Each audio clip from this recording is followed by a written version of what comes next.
Bonjour à toutes et à tous. Donc, comme vous le savez, en juillet dernier, éclatait le scandale des Uber Files.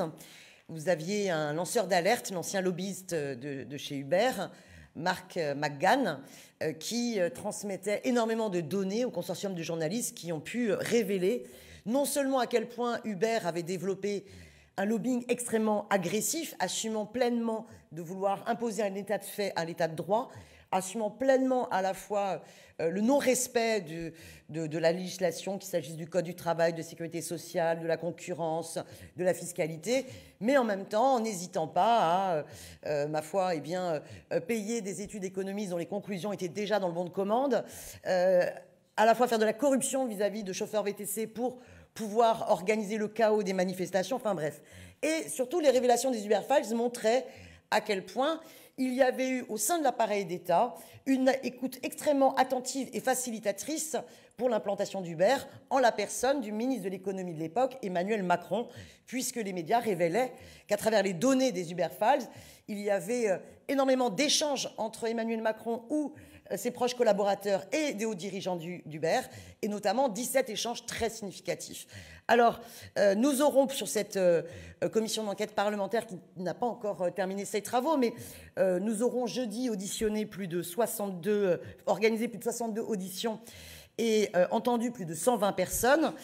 Et ce jeudi, nous avons des auditions qui sont assez décisives, puisque la problématique qui est celle de la commission d'enquête parlementaire, c'est à la fois de voir à quel point finalement Emmanuel Macron a pu aider au développement d'Uber, mais à quel point finalement ce soutien à l'ubérisation se poursuit aujourd'hui. En somme, je résumerai par cette phrase-là qu'il soit ministre minoritaire ou président autoritaire, eh bien la constance chez Macron, c'est de rouler pour Uber. Alors ce jeudi, nous auditionnons à la fois M. Beaune, ministre des Transports. Comment se fait-il, on lui posera la question, que les lois adoptées au moment de la crise des Uber Files ne sont toujours pas réellement appliquées, qu'il s'agisse de la loi Thévenoud et Grand Guillaume. Nous auditionnerons le ministre du Travail, M. Dussopt, et la Première ministre, Elisabeth Borne. Alors, Elisabeth Borne, il y a une particularité, c'est qu'elle a été ministre des Transports, ministre du Travail et Première ministre. Donc, depuis le premier quinquennat de Macron, le soutien à l'ubérisation, là, on en a une vision assez claire. Ce qu'il faut comprendre, c'est que l'ubérisation qui vise finalement dans la disruption en fait, à tout simplement se passer du Code du travail, ne pas respecter les obligations sociales et frauder le fisc, eh bien, les entreprises plateformes américaines comme Uber ont très vite été confrontées à bon nombre de procédures judiciaires qu'elles ont toutes perdues, où les travailleurs des plateformes obtenaient finalement en justice la requalification de leur statut en salarié, tellement le lien de subordination est évident et tellement, en fait, elles avaient recours abusivement à des faux indépendants. Eh bien, sachez que nous avons un gouvernement qui ne respecte pas les décisions de justice. D'abord, M. Dussopt a assumé lors d'une audition au PJL France Travail dire qu'il défendait la présomption d'indépendance. Donc, au mépris de toutes les décisions de justice. Mais surtout, l'ubérisation a cherché, du coup, pour pallier à cette exigence de requalification salariée, une stratégie dans son lobbying qui était de dire on va défendre un tiers statut. Et comme c'était un peu compliqué, ils ont bifurqué et ils ont dit non. En fait, on va exiger un dialogue social pour donner de nouveaux droits sociaux aux travailleurs. En fait, un gros pipeau qui permettait finalement d'échapper aux requalifications. Qu'a fait Madame Borne quand elle était ministre du Travail? Elle a créé l'ARPE, l'autorité de régulation des relations des travailleurs des plateformes. Elle a mis à sa tête Bruno Meckling, qui auparavant, petit détail qui a son importance, avait été rémunéré par Uber pour finalement aider les intérêts d'Uber. Et alors cette autorité, eh bien, il y a eu des élections pour les représentants des travailleurs ubérisés, même pas 2% de participation. Et finalement, cette autorité a pu mettre en place un tarif minimum pour les livreurs et pour les chauffeurs VTC, tarif minimum totalement en deçà de ce qui est pratiqué. Et quelle est la stratégie maintenant de ce gouvernement vis-à-vis des travailleurs des plateformes? On est dans un contexte où le Parlement européen préconise une directive sur la présomption du salariat, sur l'impulsion aussi de la Commission européenne. Et je tiens à saluer le travail de Leila Chabi, notre députée européenne insoumise, qui a été déterminant dans ce travail-là. Et donc vous allez avoir le Conseil de l'Union européenne, dans lequel la France va devoir négocier et défendre une position sur ce projet de directive avant que vous ayez le trilogue qui adopte in fine la position. Nous avons, personnellement, dans le cadre d'une question d'actualité au gouvernement, Mathilde Panot dans le cadre d'un courrier à l'intention de la Première ministre, mais également toutes les composantes NUPES dans le cadre d'un communiqué de presse, interpellé le gouvernement sur quelle va être la position défendue par la France au niveau du Conseil de l'Union européenne. Aucune réponse.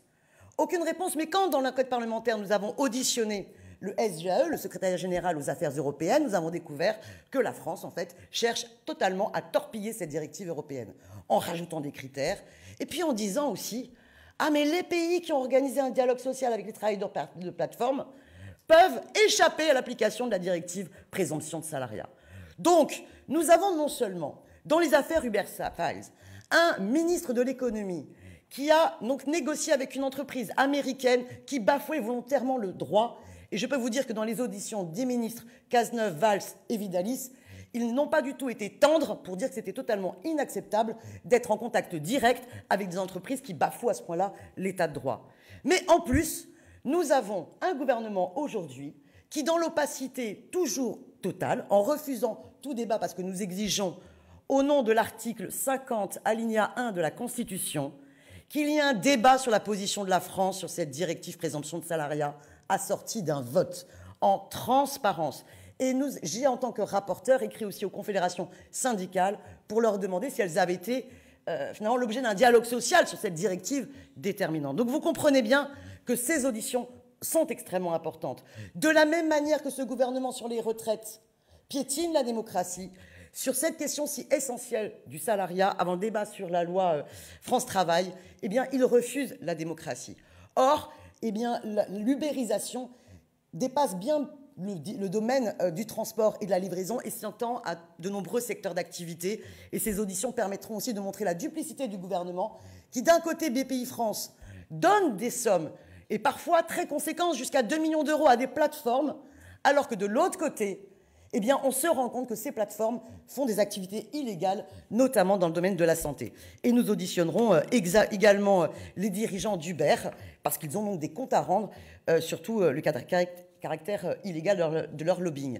Dernière petite chose, ce jeudi sera aussi une journée importante. Il y aura donc le bureau de la commission d'enquête parlementaire, parce que, comme par hasard, sur les auditions, il y a des choses qui bloquent.